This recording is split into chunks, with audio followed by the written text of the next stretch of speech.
Hello, anime addicts and cartoon fanatics. It is your analyst Yerlow here to talk to you about Inside Out. I'm coming to you unscripted after a full night of work with no sleep before going to see the movie at around 10:45 a.m. And it's now 1:14. I am got a splitting headache from lack of sleep and from just the emotional roller coaster ride this movie has brought me through. I am timing myself here. I don't know if I really need to time myself. I'm going to try to split this up into two parts. This first part here, I will discuss all my thoughts about the movie. You know, if it was good, if it was bad, all that jazz. But believe it or not, there's no way I can express my feelings towards this movie without giving spoilers. So I will split this into two videos, and the second video will be all the spoilers. And we'll go from there. And I always feel silly doing this little thing here, but everyone does this, so I'm going to do it too. Then we just discuss what the movie's plot is. If you've been living under a rock and not have any idea what this movie is, Inside Out is the latest Pixar film, and it's all about your emotions. The emotions: joy, fear, disgust, anger, and sadness. And it follows the story of Riley as she, is born, how the emotions come to be, and growing up. And the setting here is that Riley's dad has gotten a new job, and they've had to move to San Francisco. I hope I'm saying that. I hope I got that right. I have really bad details like that.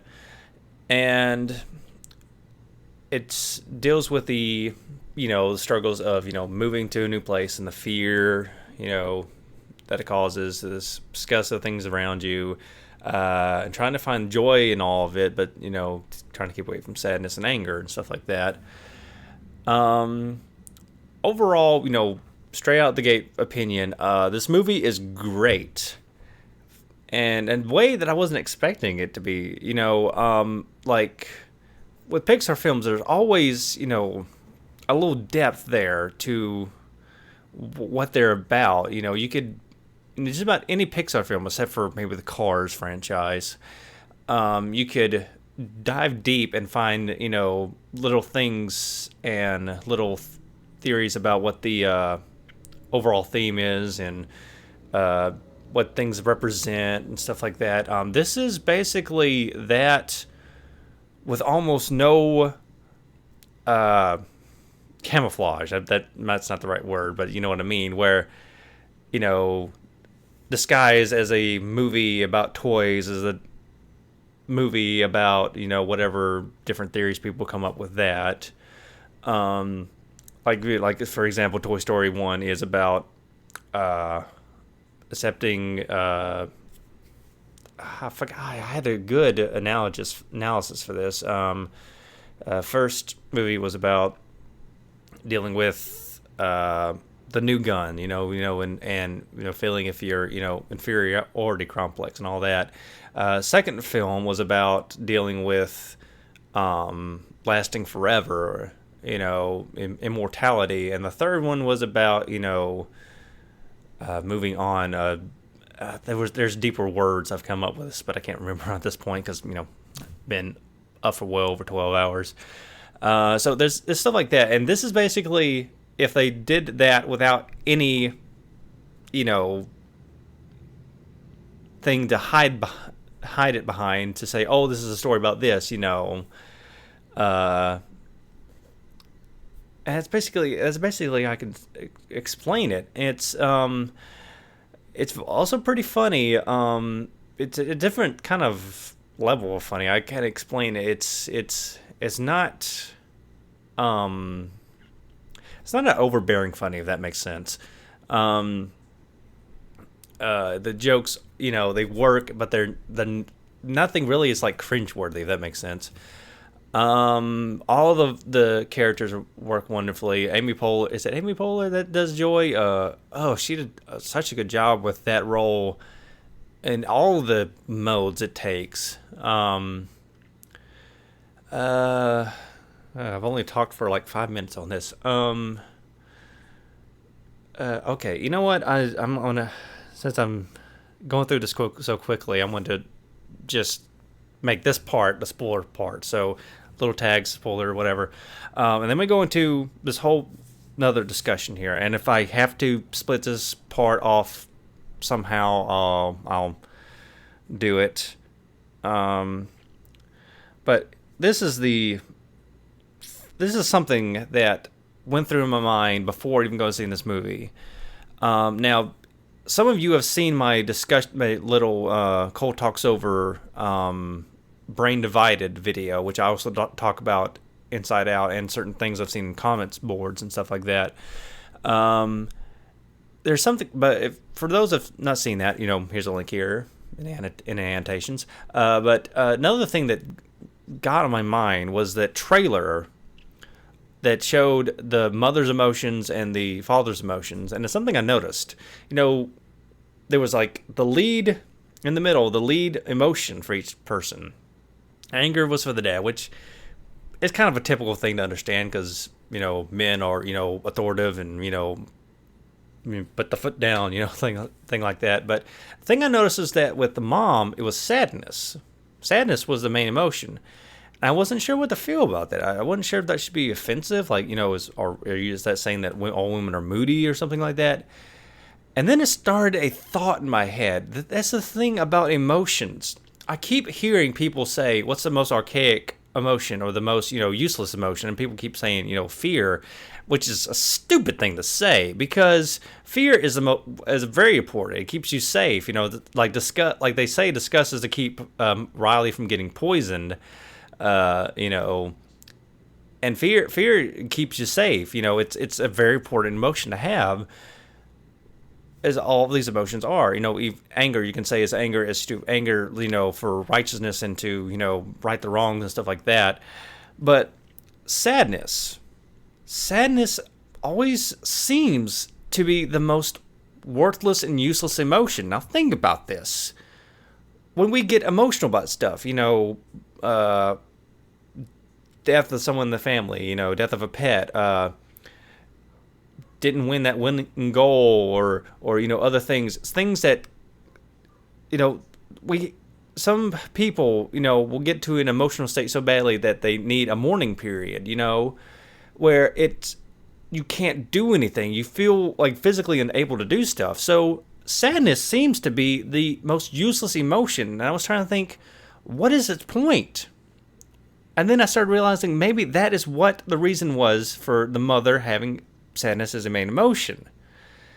What if sadness is the main thing that breeds compassion? And that's a thought I had in my head. And I was like, I wonder if this movie is going to do that. Oh my God, did they not blow me away with how they answered that? And you're going to have to forgive me. I think I might start crying. You can hear it a little bit there. Because this was such a powerful thing. As the story goes on, sadness causes a commotion and gets one of the memories messed up. And it causes the core memories to fall out.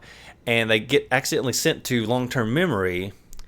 So it's left with disgust, fear, and anger trying to control Riley, which, of course, does not go well. And as fear as sadness and joy are trying to find their way back, Riley's, starting to lose her core self, her core memories and stuff. First that goes is her, bubbly, I forget the term they use, fun side. And that scene of seeing that thing break apart and fall into where it's supposed to be lost memories. It was weird. I got so scared by that. It was so weird to see that. I was like, well, what does this mean? What's going to happen here? And as they're trying to get back, things keep going wrong, and more things like friendship. When she talks with a friend and she gets the idea that her friend has made a new friend or whatever, and gets angry about it, and I started getting worried about that and stuff like that, and then they run. Then joy and fear run. Sadness. I keep saying fear for some reason. Run into Riley's old imaginary friend and he tries to direct him how to get back to the main center and all that. But then, things go awry, and there's a part where Riley's imaginary friend gets sad, and Sadness goes up to him and it starts talking with him, and Joy's like, oh, no, this is not right. You shouldn't make him sad. And because she sat with him for a few minutes, he suddenly was able to get up and go, okay, I'm over that now. This is the way we need to go. And Joy goes to Sadness and goes, how'd you do that? And she goes, I don't know. I saw he was sad, so I just lit. And then she gets cut off. And that's the first part where I'm like, well, wow, that makes sense. And it started to add up. And then later, Joy, I forget how that happens, but she accidentally falls into the Lost Memories area, and it seems like she can't get out, and she's desperately trying to get out, and she finds one of the sad emotions where Riley breaks down in class, which, God, that scene was so powerful. And then she starts looking back at the core memories that she was saving, and Joy, it's so weird to see the character of Joy become sad. It was so, God, it was emotional. But what got me so much was she looks at one of her joyful memories and she starts crying, and the tear hits it, and she tries to wipe it away, and it ends up rewinding. And she finds that it rewinds to a blue part, which is Sadness. And what it was before that. It was when her teammates were making her happy and stuff, but before then she was sad because she had lost the winning goal and they didn't win. And then you see her parents come up and comfort her, and then the rest of the team comes up and they make her happy. And Joy says, the parents' compassion, the teammates, were brought there by her sadness. And that striking moment of what they were implying that meant hit me so hard. I bawled. I've cried before. I've never bawled as hard as I did there in the theater. And it was lucky that I was in the front or the furthest seat up away from everyone, so I don't think anyone saw me. But I was so torn up by that. Such an emotionally good scene, and it helped, make sense of what Sadness's purpose is. And then, of course, like I've skipped mentioning this part, but Riley, in this whole thing, Riley's trying to run away, and it's showing that the control board is messing up and going cold, because that's the thing that happens when she was running away. She's starting to lose all emotion and not have any feeling. And what helps bring them back is when they finally get back to the control center, Sadness is the one that's able to unlock the idea in their head of trying to run away, which makes sense. The one thing that's going to bring people back when they start running away is, what are you running away from? What are you giving up? And that Sadness brings that on.